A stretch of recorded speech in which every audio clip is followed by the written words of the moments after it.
আমার জীবনের এই পর্যন্ত আসা, আমি প্রায় 16 বছর জাতীয় দলে খেলছি। এটার সবকিছুর পেছনেও একজন নারী, তিনি আমার মা।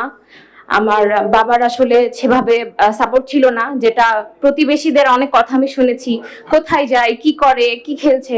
এই কথাগুলো এখন কমে গিয়েছে, কারণ এখন নারীরা স্পোর্টসে অনেক আগাচ্ছে। তবে এখনো আমি শুনি, তুমি ফুটবল খেলো না কেন, তুমি ক্রিকেট খেলোনি কেন।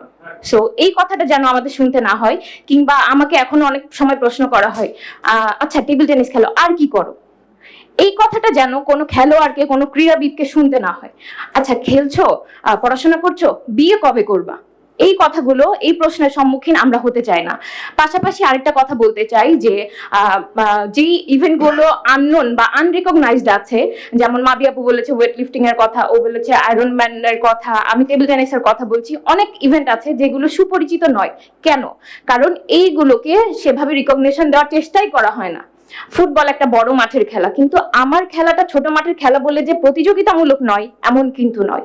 আমরা সবাই চাই সেই রিকগনিশন পেতে, এবং আপনার কাছে একটা আবেদন থাকবে, সেটা হচ্ছে সবার একটা মাসিক বেতন নিশ্চিত হোক, যাতে আমি বিকেএসপির বাইরের বলে আমাকে প্রতিদিন প্র্যাকটিস, ডায়েট, ইনজুরি ম্যানেজমেন্টের জন্য মানুষের কাছে হাত পাততে না হয়।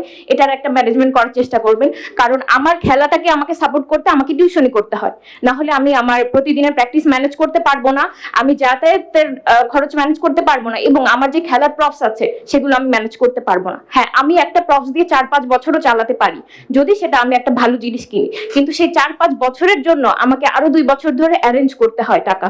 সো আমার আবেদন এটাই থাকবে, আমরা সবাই আসলে অনেক অভিযোগ করছি, আবেদন করছি আপনার কাছ থেকে অনেক আশা নিয়ে।